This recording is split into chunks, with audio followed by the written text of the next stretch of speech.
तो स्टार्ट करते हैं हम लोग। कल हम लोगों का आईवीसी कंप्लीट हो गया था। आज हम लोग वैदिक कल्चर देखेंगे, जिसका पीरियड है 1500 before Christ to 1000 before Christ. ठीक है, तो हम लोग स्टार्ट करते हैं। सबसे पहले रिवीजन करते हैं पिछले लेक्चर में हम लोगों ने क्या क्या पढ़ा था। तो रिवीजन करते हैं सबसे पहले। तो फर्स्ट लेक्चर में हम लोगों ने क्या पढ़ा था? Historical sources. Historical sources. तो हिस्टोरिकल सोर्सेस क्या था? The sources that give information about the events of a past time is known as historical sources. The sources that give information about the events of the past time. ठीक है, events of a past time.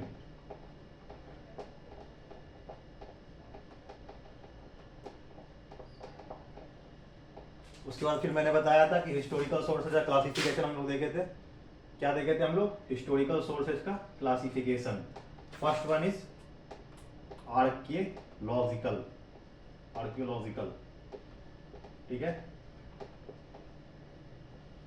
And second one is literary sources, where archaeological sources are believed to be more reliable. Where archaeological sources are believed to be more reliable. Archaeological sources are believed to be more reliable. ये revision चल रहा है अभी। 15 minute का revision चलेगा, 15 minutes का revision चलेगा। फिर उसके बाद फिर हम लोग आगे लेक्चर में आगे देखेंगे। आज हम लोग को क्या देखना है? वैदिक कल्चर देखना है, ठीक है। और फिर लिटरेरी सोर्स भी था, ये दो पार्ट में डिवाइड था। First one is indigenous sources and second one is foreign sources, ठीक है। Any doubt? फिर यहां पे भी ये टू पार्ट्स में डिवाइड था।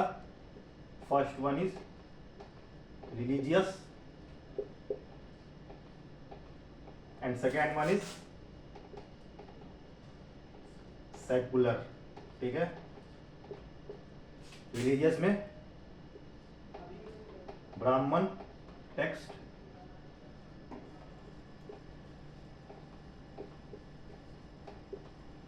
Buddhist text and third one is Jain text. Secular जो है ये भी 3 पार्ट में होता है divide. First one is historical,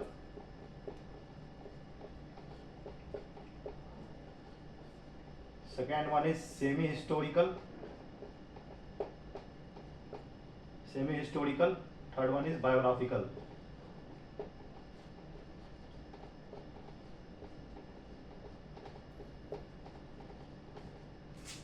ठीक है, तो ये कुछ था हिस्टोरिकल सोर्सेस। हिस्टोरिकल सोर्सेस क्या है? The sources that give information about the events of the past time is known as historical sources.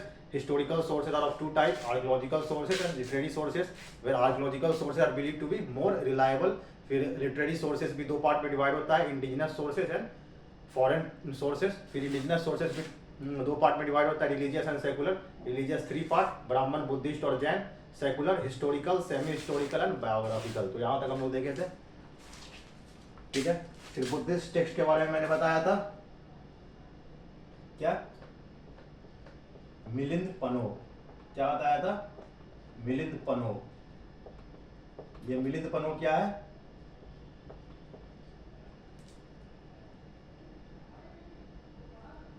Dipavamsa. ये सब बुद्धिस्ट टेक्स्ट थे। Mahavamsa,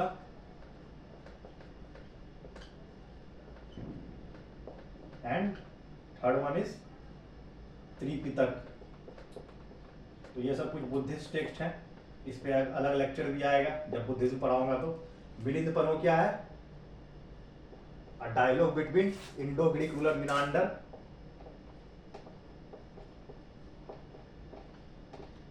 and a Buddhist monk Nagasena, ठीक है, एंड नागसेन। मिलिंद पन्नों में इसका मिनांडर और नागसेन के संवाद का उल्लेख मिलता है, मिनांडर और नागसेन के संवाद का उल्लेख मिलता है। Milinda Panha is a dialogue between Indo Greek ruler Menander and a Buddhist monk Nagasena, ठीक है। यहां तक हम लोग देखे थे, ये फर्स्ट लेक्चर में हम लोगों ने देखा था। अब इसे मैं इरेज कर रहा हूँ, नोट्स दिया हुआ है पीडीएफ में, वहां से आप लोग डाउनलोड करके पढ़ें, मैं रिवीजन करवा रहा हूँ।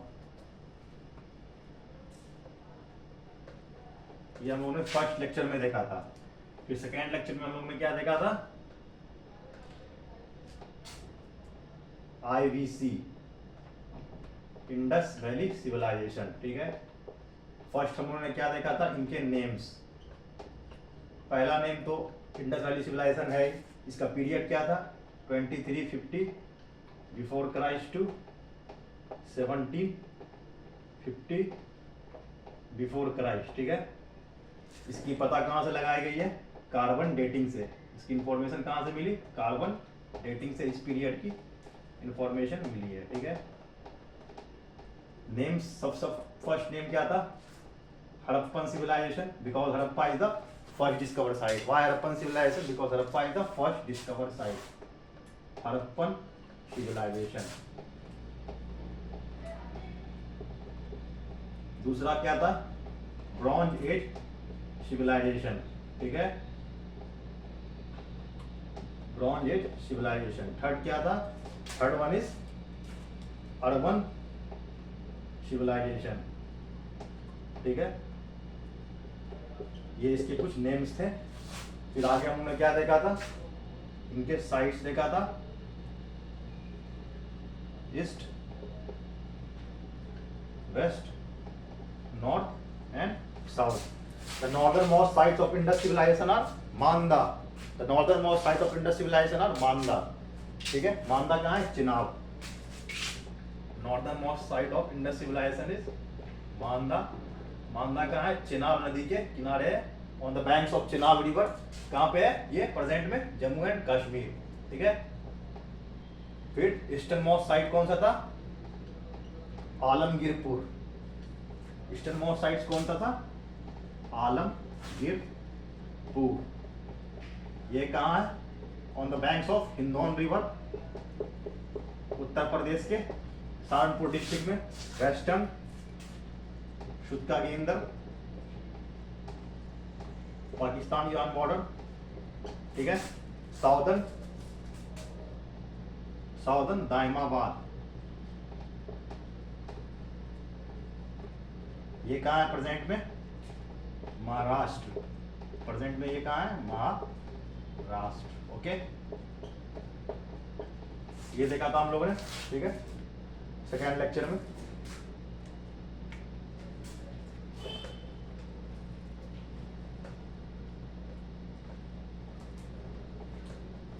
फिर मैंने एक टेबल बनाया था, मैंने बोला भी था कि 95% क्वेश्चन यहीं से पूछे जाते हैं। तो टेबल क्या था, साइट्स, रिवर, ठीक है, साइट्स, रिवर, डिस्ट्रिक्ट। एक दो एग्जांपल मैं लूंगा, नोट्स में बाकी दिया हुआ है, वहां से भी आप रिवाइज कर सकते हैं। मैं रिवीजन करवा रहा हूँ, एक दो एग्जांपल लूंगा, ज्यादा नहीं लूंगा। स्टेट ऑलरेडी मैं पढ़ा चुका हूँ, ये सब ऑलरेडी मैं बता चुका हूँ, और नोट्स में काफी अच्छे से दिया हुआ भी है, वहां से आप लोग देखें। अभी रिवीजन करवा रहा हूँ तो एक दो एग्जांपल लूंगा। स्टेट, कंट्री, ठीक है, excavators. First one is Harappa. First one is Harappa. Harappa किस रिवर के बैंक पे है, रावी। डिस्ट्रिक्ट सहीवाल, ठीक है। स्टेट पंजाब। कंट्री पाकिस्तान। इसके एक्सकेवेटर्स कौन है, दयाराम साहनी।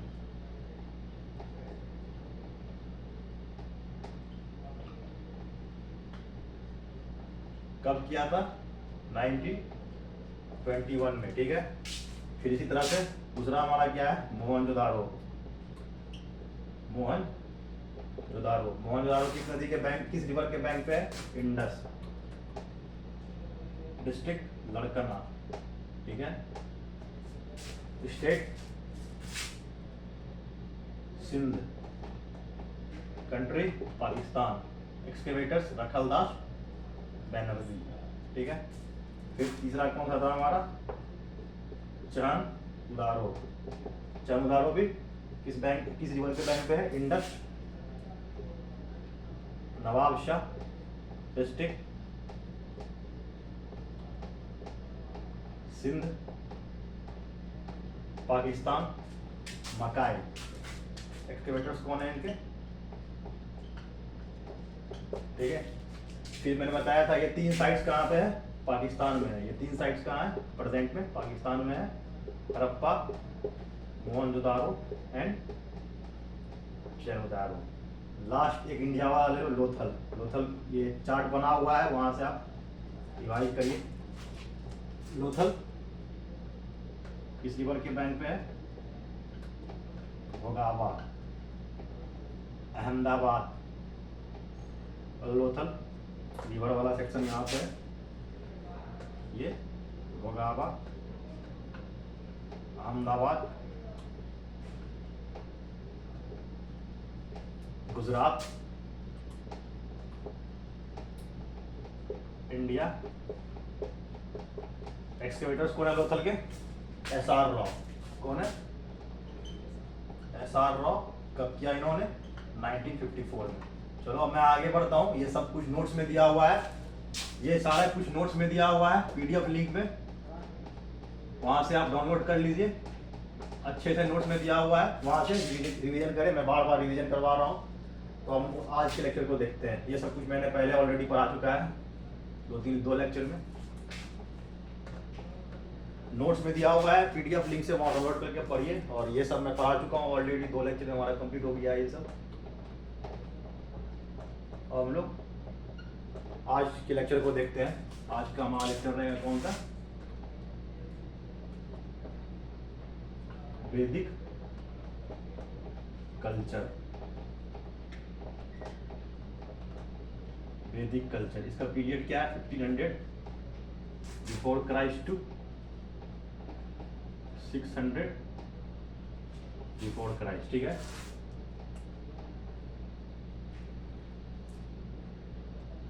देखो, इसे आर्यन एज भी कहा जाता है, आर्यन एज भी कहा जाता है, ठीक है। अब ये आर्यन है कौन, तो सबसे पहले इनके हम देखते हैं, ये पहले आए कहाँ से थे, आर्यन आए कहाँ से थे। तो original home of the Aryan, इनका घर कहाँ था, ओरिजिनल कहाँ से आए थे, कौन थे, original home of the Aryan. First point बनेगा original home of Aryan. First point क्या बनेगा, ओरिजिनल होम ऑफ आर्यन। तो मैं बताता हूं, डिक्टेट कर रहा हूं, नोट्स में भी दिया हुआ है। The location of original home of the Aryan where still remains a controversial issue. Some scholar believe that Aryan were native to the soil of India and some other believe that Aryans were migrated from outside. बहुत सारे scholar का मानना है कि they were native to the soil of India, India के ही थे। और कुछ स्कॉलर का मानना है they were migrated from outside, migrated from outside, migrated from outside. So the location of original home of the Aryan still remains a controversial issue.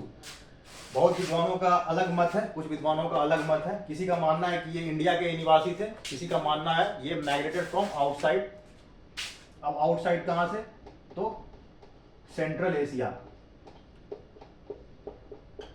Central Asia. So the location of original homes of the Aryan where still remains a controversial issue. First point ये है, ठीक है। ये notes में दिया हुआ है, जो मैं डिक्टेट कर रहा हूँ, वहां से आप PDF लिंक से डाउनलोड करके पढ़ सकते हैं। काफी अच्छा वर्ड में दिया हुआ है, ठीक है। सेकेंड पॉइंट हमारा क्या होगा, सेकेंड पॉइंट होगा हमारा, इनका जो एक्सपेक्टेड पीरियड है ये इंडिया आने का 2000 before Christ to 1500 before Christ माना जाता है आर्यंस का। इससे पहले क्या चल रहा था हमारा, इंडस वैली सिविलाइजेशन चल रहा था। इससे पहले हमारा क्या चल रहा था, इंडस वैली सिविलाइजेशन चल रहा था। और 2000 BC to 1500 BC before Christ में आर्यंस का आगमन हुआ। बहुत विद्वान, बहुत स्कॉलर का तो मानना है कि इंडस वैली सिविलाइजेशन के खत्म होने में आर्यन का काफी अच्छा रोल माना जाता है। इन्होंने आकर इस सभ्यता को खत्म किया था, इंडस वैली सिविलाइजेशन सभ्यता को खत्म किया था। ठीक है, तो इनका पीरियड माना जाता है 2000 BC टू 1500 BC आने का। इनका आगमन कब हुआ, 2000 before Christ to 1500 before Christ. Third point हमारा होगा, एक इंस्क्रिप्शन है, the famous inscription, Boghazkoi inscription. Boghazkoi inscription, Boghazkoi inscription which mention 4 Vedic gods. Bogue Huskai inscription which mention 4 Vedic god, Indra,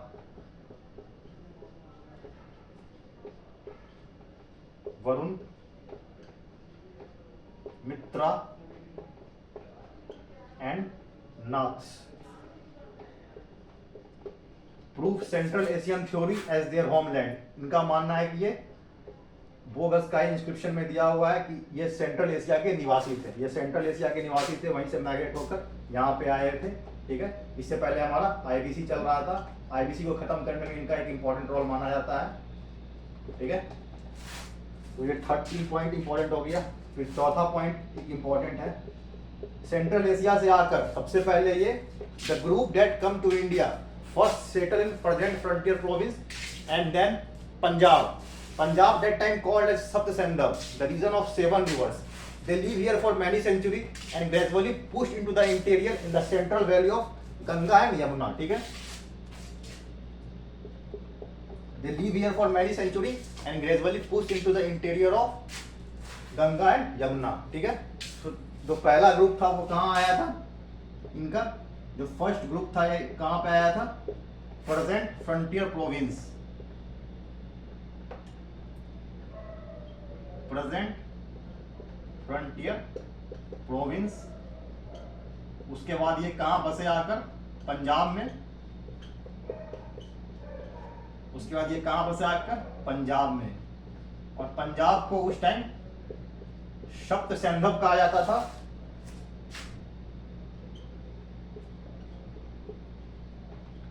उस time सप्त सैंधव कहा जाता था because it is a region of 7 rivers, because it is a region of 7 rivers, it is a region of 7 rivers.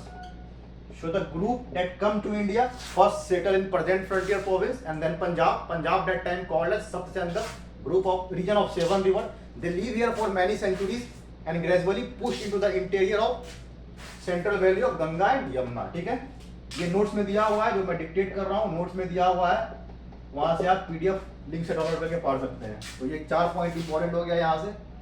Original home of the Aryan where still remains a controversial issue. इनका period 2000 BC to 1500 BC माना जाता है। बोग हस्काई inscription में दिया हुआ है central Asian theory as their homeland, Indira, Varun, Mitra and Nath's.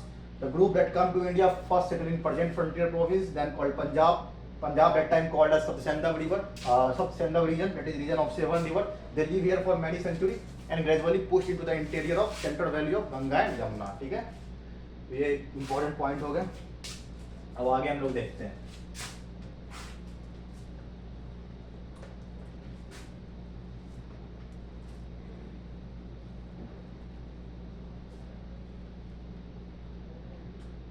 वैदिक literature, second point हमारा होगा इसमें, वैदिक लिटरेचर। सेकेंड पॉइंट हमारा क्या होगा इसमें, वैदिक लिटरेचर। ठीक है, period same as usual 1500 before Christ to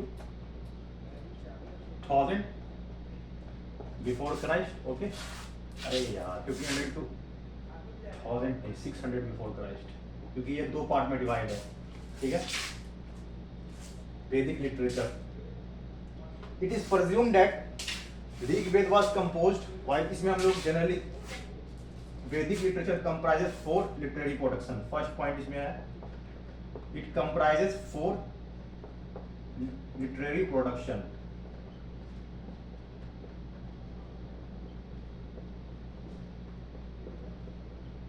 कौन से हैं?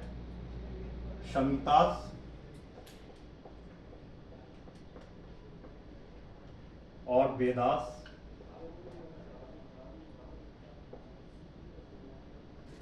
ब्राह्मण, ब्राह्मणास, अरण्यकश एंड उपनिषद। ठीक है,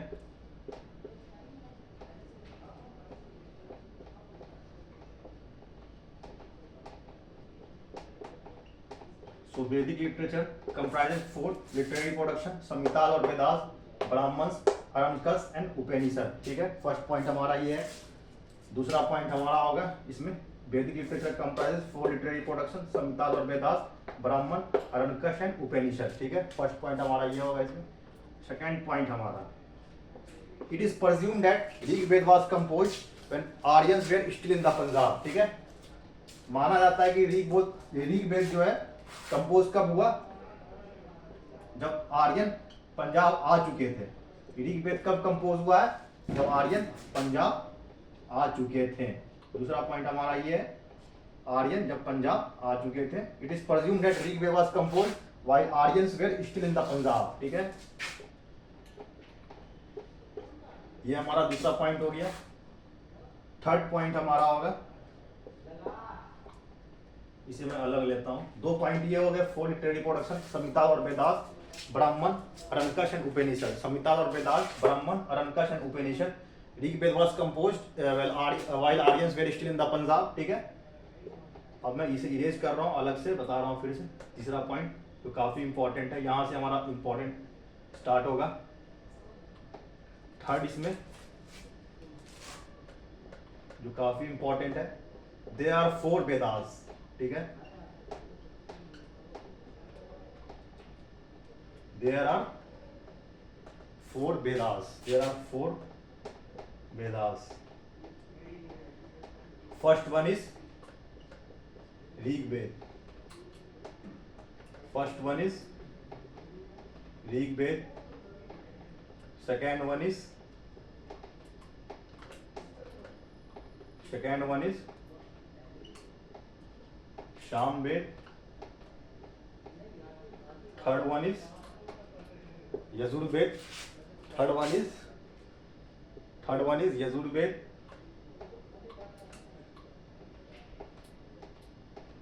and fourth one is Atharvaveda.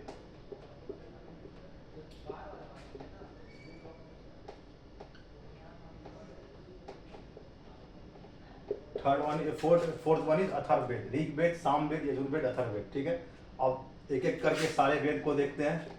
ठीक है, इंपॉर्टेंट पॉइंट है।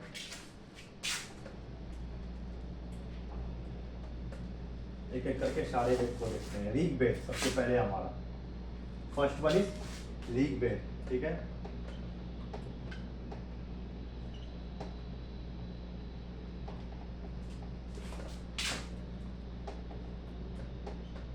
First one is Rigveda.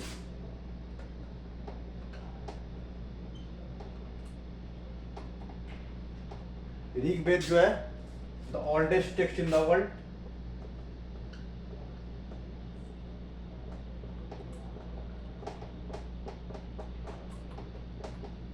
The oldest text in the world. Rigveda is the oldest text in the world. ठीक है, the hymns of Rigved were recited by Hotri. The hymns of Rigved, the hymns of Rigved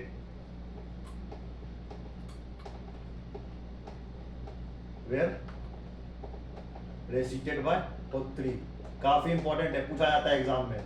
सारे वेदों का hymns पूछा जाएगा, इनका hymns किसने बनाया, तो इसे recited by Hotri. The hymns of Rigveda were recited by Hotri. ठीक है, तीसरा इंपॉर्टेंट पॉइंट ऋग्वेद से, तीसरा important point, Rigveda content 1028 1028 hymns.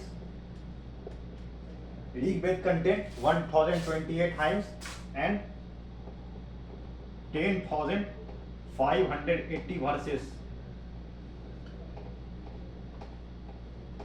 ठीक है, Rigveda content 1028 hymns and 10,580 verses. ठीक है, in 10 मंडल्स, in 10 मंडल्स. ठीक है, Rigveda content 1028 hymns and 10,580 verses in 10 mandals. ठीक है, चौथा पॉइंट,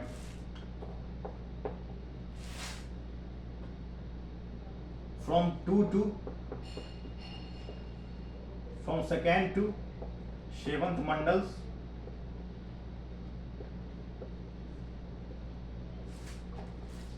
are called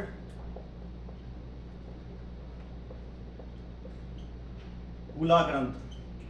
ठीक है, और सबसे इंपॉर्टेंट पॉइंट क्या है, 10th मंडल.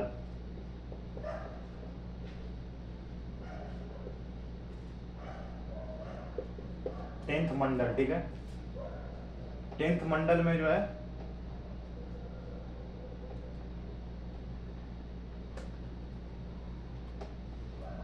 टेंथ मंडल्स, it contain the famous Purusharthas which explain the four bunch. 10th मंडल contain the famous Purushartha which explain the four varnas. ठीक है, वर्ण सिस्टम यहीं से स्टार्ट हुआ था, वर्ण सिस्टम यहीं से स्टार्ट हुआ था. तो 4 वर्ण क्या है, ब्राह्मण, क्षत्रिय,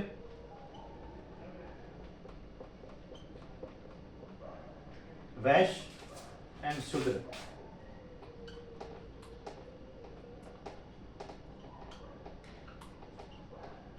वैश्य एंड शूद्र. ठीक है, ये 4 वर्ण यहीं से स्टार्ट हुआ था. देखो अब इसमें प्रॉब्लम क्या हो गया, ये 4 वर्ण तो स्टार्ट हो गया, ब्राह्मण, क्षत्रिय, वैश्य एवं शूद्र.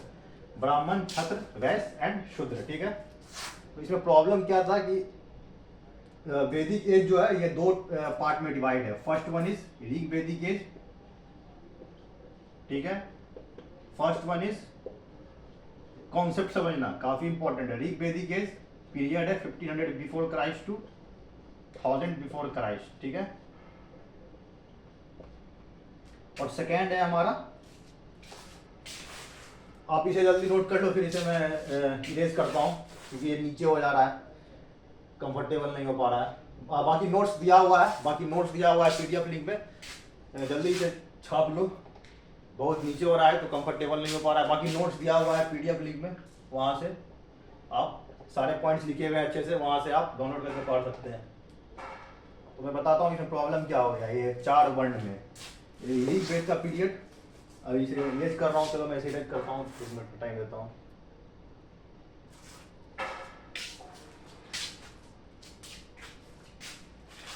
चलो इरेज कर रहा हूँ इसे.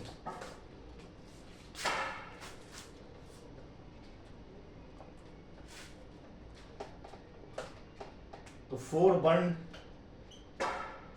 कहां से आए, ऋग्वेद से आए. 10th मंडल में दिया हुआ है इनका इंफॉर्मेशन. तो 4 वर्ण कौन से हैं, ब्राह्मण, क्षत्रिय, वैश्य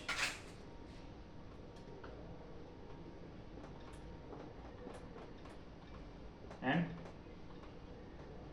शूद्र. ठीक है, तो देखो यहाँ प्रॉब्लम क्या हो गया. तो वैदिक एज जो है 2 पार्ट में divide. First one is Rigvedic age and second is later Vedic age. ठीक है,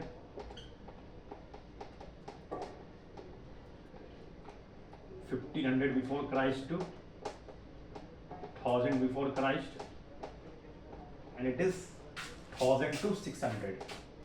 It is 1000 to 600 before Christ. ठीक है, तो यहाँ पे प्रॉब्लम क्या हो गई है, अभी तक सब कुछ ठीक चल रहा था, ऋग वैदिक एज में सब कुछ ठीक चल रहा था। ये जो ब्राह्मण, क्षत्रिय, वैश्य एंड शूद्र हैं, ये आदमी के यू कैन से किसी भी आदमी के, किसी भी मैन के एबिलिटी टू डू वर्क, किसी भी मैन के एबिलिटी टू डू वर्क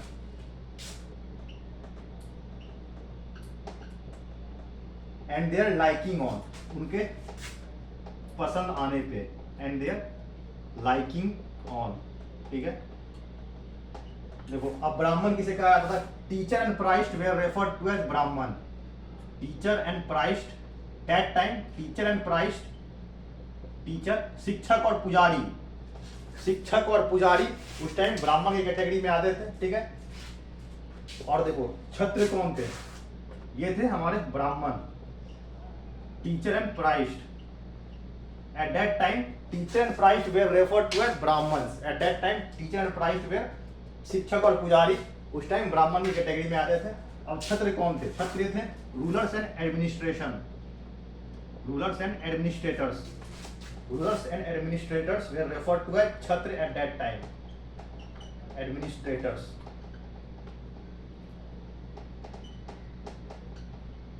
ठीक है, rulers and administrators were referred to as Kshatriya at that time. अब देखो वैश्य कौन थे उस टाइम पे, फार्मर, उस टाइम पे वैश्य कौन थे, farmer, merchants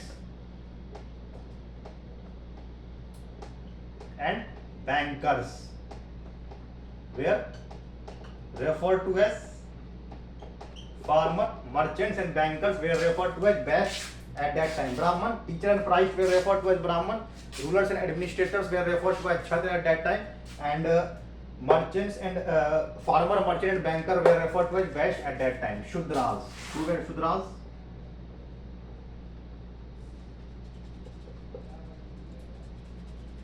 Laborers. Laborers were referred to as शूद्र एट दैट टाइम। ठीक है, तो देखो प्रॉब्लम क्या हो गया कि ऋग वैदिक एज में ये सब जो था according to man ability to do work and their liking on, उनके पसंद का जो भी काम हो, जैसे किसी को शिक्षक बनना पसंद है उस टाइम तो वो ब्राह्मण की कैटेगरी में आते थे, किसी को शासन संभालने की, शासन संभालना अच्छा लगता है तो वो क्षत्रिय थे उस टाइम पे। कोई फार्मर था, किसी को farmer, merchants and bankers, they were called as Vaishya at that time and laborers were called as Shudra at that time. So these are the man ability to do work and their liking on.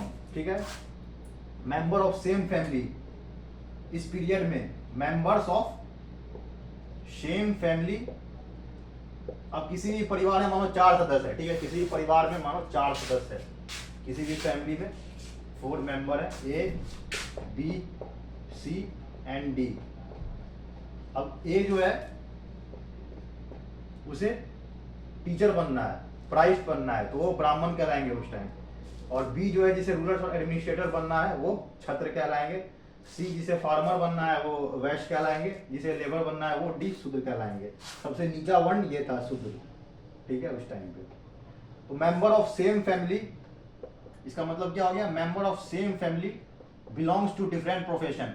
Eight that period you can say that in Rig Vedic period member of same family belongs to different profession, belongs to different profession, member of same family belongs to different profession, member of same family belongs to different profession। ठीक है, आगे ही बताऊंगा ये चीज। वहां पे एक stanza भी मिलता है, एक पंक्ति है ऋग वैदिक में, I am a singer, my father is a physician and my mother is a grinder of corn. इसका मतलब क्या हो गया कि member of same family belongs to different profession. ठीक है, तो ये सब ऋग वैदिक एज में था, member of same family belongs to different profession. अब देखो लेटर वैदिक एज में क्या हो गया, ऐसा कुछ नहीं था, अब ये हेरिडिटरी हो गया। ठीक है, यही चीज हेरिडिटरी हो गया लेटर वैदिक एज में। ऋग वैदिक एज में according to man ability to do work and their liking on. लेकिन अब ये सब खत्म हो चुका था लेटर वैदिक एज में, अब ये हेरिडेटरी हो गया। अगर आपके पिता ब्राह्मण है, शिक्षक है, तो आप ब्राह्मण होंगे। अगर आपके पिता छत्र हैं तो आप छत्र कहलाएंगे। चाहे आप में छत्र की रूलर्स, छत्र कौन था? जो रूलर्स और एडमिनिस्ट्रेटर्स था। आप में ना रूलर बनने की शक्ति है ना एडमिनिस्ट्रेटर बनने की शक्ति है, फिर भी आपके पिता अगर छत्र है, ये हेरिडेटरी हो गया अनुवांशिक, तो आप छत्र कहलाएंगे। ठीक है। अगर आपके पिता टीचर हैं और आप बिल्कुल आपको इस प्रोफेशन में मन नहीं लगता है, टीचर और प्राइस में आपको लेबर बनने का मन है, लेकिन आपके पिता ब्राह्मण है, तो आप भी ब्राह्मण कहलाएंगे। तो ये क्या है? हेरिडेटरी हो गया लेटर वैदिक एज में। ठीक है। ये कुछ प्रॉब्लम हो गई थी फिर लेटर वैदिक एज में, तो वही चीज चलते आ रहा है। ब्राह्मण ब्राह्मण कहला रहे हैं, छत्र छत्र कहला रहे हैं, वैश्य वैश्य कहला रहे हैं, शूद्र शूद्र कहला रहे हैं, लेकिन ये सब कुछ था man ability to do work and their liking on. ठीक है। अब हम लोग आगे बढ़ते हैं। ऋग्वेद पढ़ रहे थे, ये बताऊंगा अभी आगे जब वैदिक एज आए, जब ऋग्वेद का अलग से आएगा लेक्चर। ऋग्वेद जब हम लोग सोसाइटी, इकोनॉमी, ये सब सोसाइटी इसमें देखेंगे, इकोनॉमी देखेंगे, पॉलिटी देखेंगे, फिर इसमें भी सोसाइटी देखेंगे, इकोनॉमी देखेंगे, पॉलिटी देखेंगे, तीनों को कंपेरिजन करेंगे, वहाँ पे आएगा ये चीज़। अभी मैं एक कॉन्सेप्ट दे दिया हूँ आपको, आगे पढ़ोगे तो आप कंफर्टेबल रहोगे। ठीक है। इरेज कर रहा हूँ मैं इसे।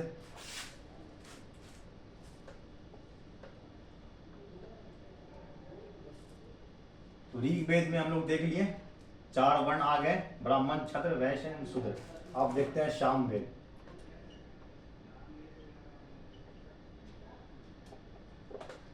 यजुर्वेद देखो दूसरा, सेकंड।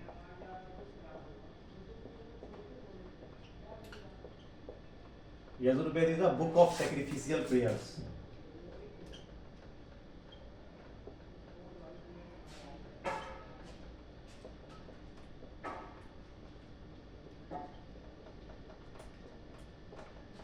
रिचुअल वेदास। ठीक है। And book of sacrificial prayers and ritual Vedas. Its hymns were recited by Adhvaryus. Its hinds were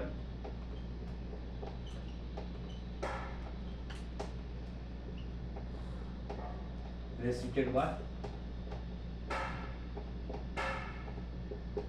Adh. Its hinds were recited by Adh-Varyas. ठीक है। ऋग्वेद का क्या था? होत्री। यजुर्वेद का क्या है? अध्वर्यस। ठीक है। और ये 2 पार्ट में डिवाइड होता है, Krishna Yajurveda.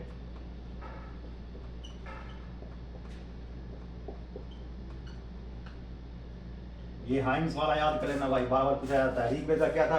Rigveda hymns were recited by Hotri, Yajurveda Adhvaryus. ठीक है। यजुर्वेद अध्वर्यस। ठीक है। कृष्णा यजुर्वेद 2 पार्ट में डिवाइड है, कृष्णा यजुर्वेद एंड शुक्ला यजुर्वेद।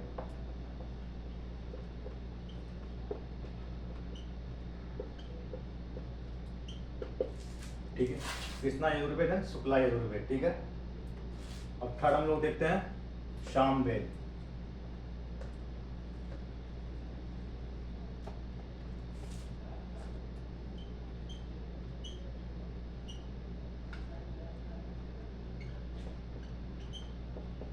सामवेद इसमें म्यूजिक का, जनरली इसमें म्यूजिक का इंफॉर्मेशन मिलता है, म्यूजिक का उल्लेख मिलता है। सामवेद संगीत का जनक भी कहा जाता है इस वेद को। इस वेद को संगीत का जनक भी कहा जाता है, संगीत का जनक भी कहा जाता है इस वेद को, संगीत का जनक भी कहा जाता है इस वेद को। ठीक है। सामवेद को its hymns where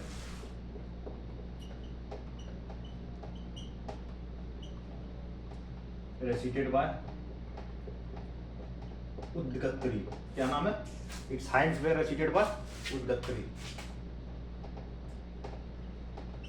it's hymns were recited by Udgatri. ठीक है। 4th one is Atharvaveda.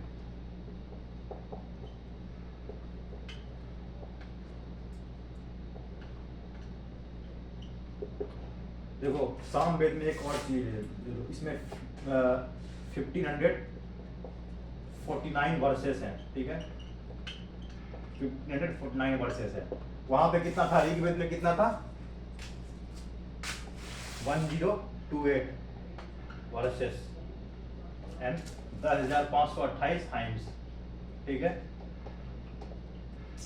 1028 versus and 10,528 hymns, ठीक है। यहाँ पे कितना है, 1549 वर्सेस, और इसमें 75 verses were taken from Rigveda, ठीक है, 75 verses were taken from 75 verses were taken from Rigveda, ठीक है। अब मैं एक क्वेश्चन पूछूंगा आप लोगों से, which one of the following Veda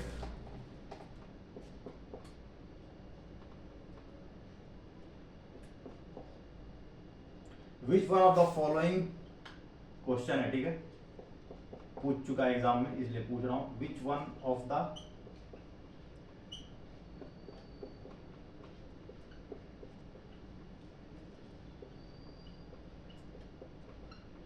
following, which one of the following की होने का क्या जरूरत है, which one of the Vedas whose, ऐसे नहीं, इसको ऐसे लो,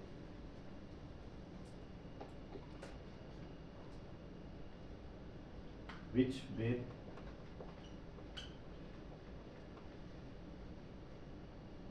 which Vedas have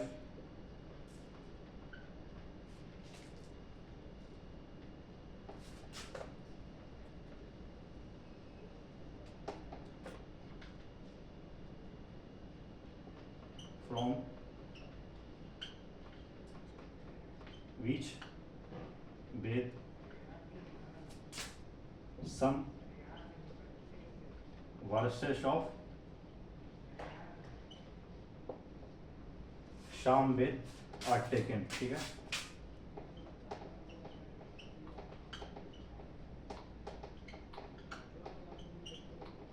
तो आंसर क्या हो जाएगा, ऋग्वेद, आंसर क्या हो जाएगा,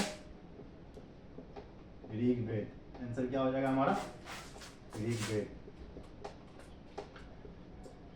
कितना लिया गया है, 75 वर्सेस लिया गया है एज इट इज ऋग्वेद से, ठीक है।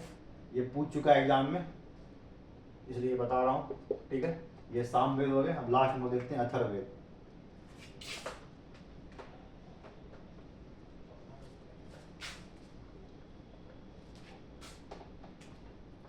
Last one is Atharvaveda. बस इसमें एक ही पॉइंट याद करो, बुक ऑफ मैजिशियल फॉर्मूला,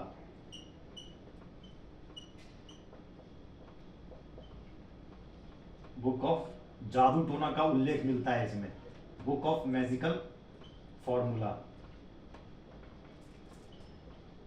इसमें जादू टोना का उल्लेख मिलता है। सामवेद में किसका मिलता है, म्यूजिक का, ठीक है। इसमें बुक ऑफ मैजिकल फॉर्मूला, ठीक है।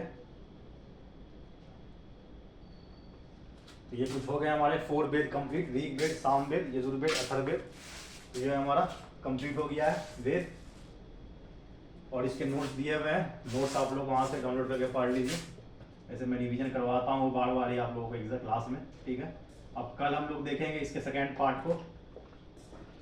सेकेंड पार्ट में हमारा रिमेनिंग है, अब जो टेक्स्ट बताया था मैंने, ब्राह्मण टेक्स्ट, श्रुति और स्मृति, तो सेकेंड पार्ट में हम लोग देखेंगे लिटरेचर ऑफ वैदिक ट्रेडिशन, ठीक है, लिटरेचर ऑफ वैदिक ट्रेडिशन,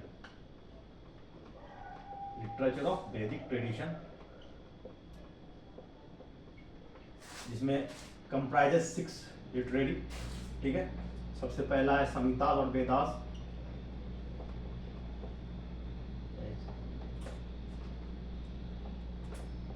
वेदांगा और सूत्रास,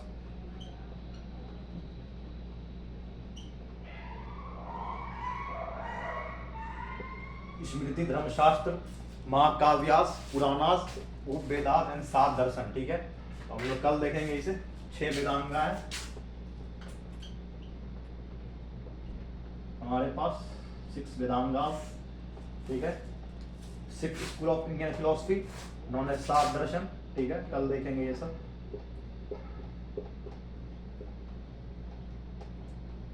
ऑक्सिलरी वेदास देखेंगे, ठीक है, उप वेदास जिसे कहा जाता है।